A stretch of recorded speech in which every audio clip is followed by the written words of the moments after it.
breaking news this morning on a story that we have been following. A professor at Case Western Reserve University in Cleveland has been arrested over his alleged financial ties to China. This just days after the FBI sounded the alarm on China's attempts to steal coronavirus research. A professor at the University of Arkansas was arrested on similar charges last week. And then in January, Harvard's chemistry chief was charged with failing to disclose that he, too, was being paid by the Chinese Communist Party. 2 weeks ago, Senator Tom Cotton told us that the CCP was trying in many ways to steal medical data from the United States to try and come up with a vaccine for COVID-19 before the United States. My sit-down with President Trump included this. We discussed IP theft and the pandemic's impact on his relationship with China and President Xi Jinping. Secretary Pompeo said that he has strong evidence that it did come from the virology lab. We've been reporting this every Sunday, by the way, from early on.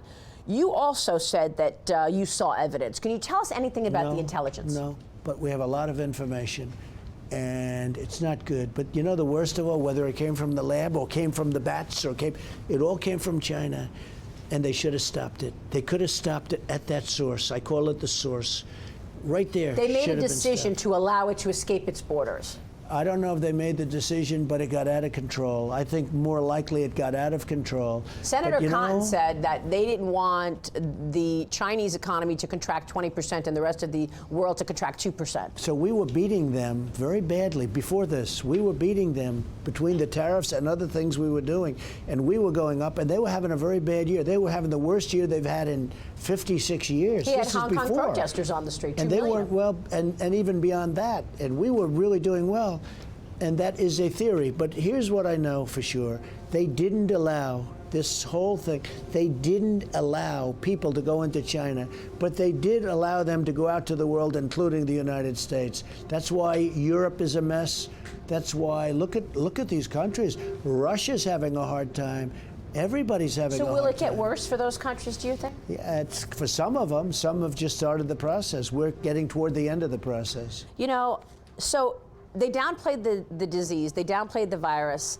At the same time, they're allowing international travel, 5 million people leaving Wuhan, going to Italy, going to the United States. Then they start cornering the market on protective equipment, even though China is already the largest producer of this stuff. That's not the big thing. Look, the big thing is they should have never let this happen.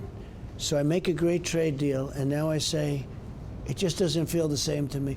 The ink was barely dry, and the plague came over. And it doesn't feel the same to me. Are they going to renege on it? They're not going to buy the $250 billion, are they? They will buy $250 billion. They said somewhere I see they'd like to renegotiate the deal. We're not going to renegotiate. Look, I'm not happy about anything having to do with that particular subject right now. Have you spoken to Xi Jinping? I have a very good relationship, but right now, I don't want to speak to him. I don't want to speak to him. Because, you know, Senator Cotton was saying maybe we should be limiting the amount of visas that we give to students who want to study things like quantum computing. There are many things. And AI. There are many things we could do. We could do things. We could cut off the whole relationship. Now, if you did, what would happen? You'd save $500 billion if you cut off the whole relationship. Look, at what point does it, and I said this for years, I said it with other countries also. You know, China's not the only country ripping us off. At NATO, where we defend Europe for nothing, by the way, essentially nothing, I was able to get them to pay hundreds of billions of dollars more. You know my biggest fan in the world? Secretary Stoltenberg. He has said that to me on the show, actually. He's been there a long time. He said nobody's ever gotten, you know, we were paying more and more, they were paying less. You have to see the chart of what they pay. So we are defending Europe, and then they're taking advantage of us on trade.